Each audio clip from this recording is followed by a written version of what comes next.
Welcome back to Sewing Street Tutorials. I'm Sophie from Sew Sophie Crafts, and in this video we'll be talking about the different stitches you can learn while cross-stitching. When cross-stitching, it's important to try and keep tension within the fabric, but also within your thread. You want to keep your fabric nice and tight within your embroidery hoop, and also pull your threads neatly but not too tight that they will bunch up the fabric. To stitch a section, you could stitch each individual cross one at a time, or you can choose to stitch in half stitches across in a row, which is the first diagonal cross, and then you can finish those by going back down that row and finishing each of the diagonal stitches, making your cross shape on the fabric.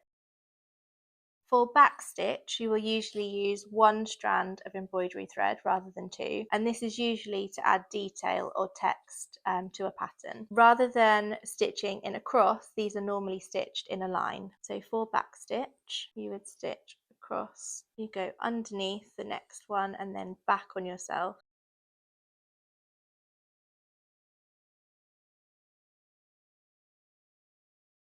This creates a fine line on your stitching and adds extra detail to your stitches. On your pattern, this is normally represented by a line, and the key will tell you how many strands of thread to use. Each of the symbols on your pattern will refer to a different colour of thread, which will be shown in a key on your chart. So for this example, we can see that the stitches that this shade represent is this DMC shade 310, which is black. There is usually a red line that goes across the center of your pattern, and we'll show you exactly where the middle of your cross stitch pattern is. I'd normally recommend starting from the center of your pattern and from the center of your fabric and working outwards, and this means that your stitching will be fairly central to your fabric. Your cross stitch pattern is shown on a grid, and each symbol represents a cross on your fabric. Each different symbol or different color is shown in a key and will represent a different shade of thread. So we can see that this little arrow symbol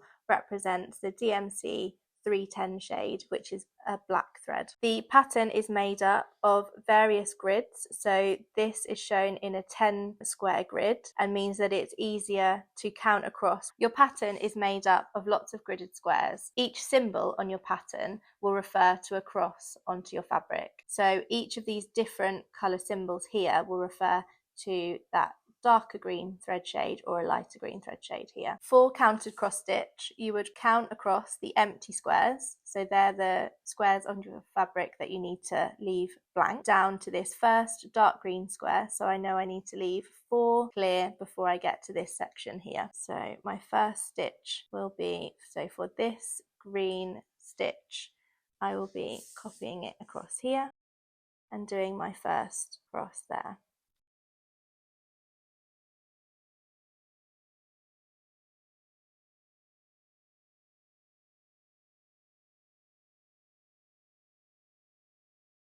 Next, I will copy across each of the symbols from my pattern onto my fabric, doing one cross at a time.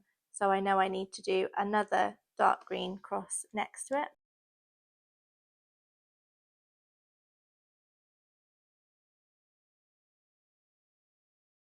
And then the next one goes diagonally down.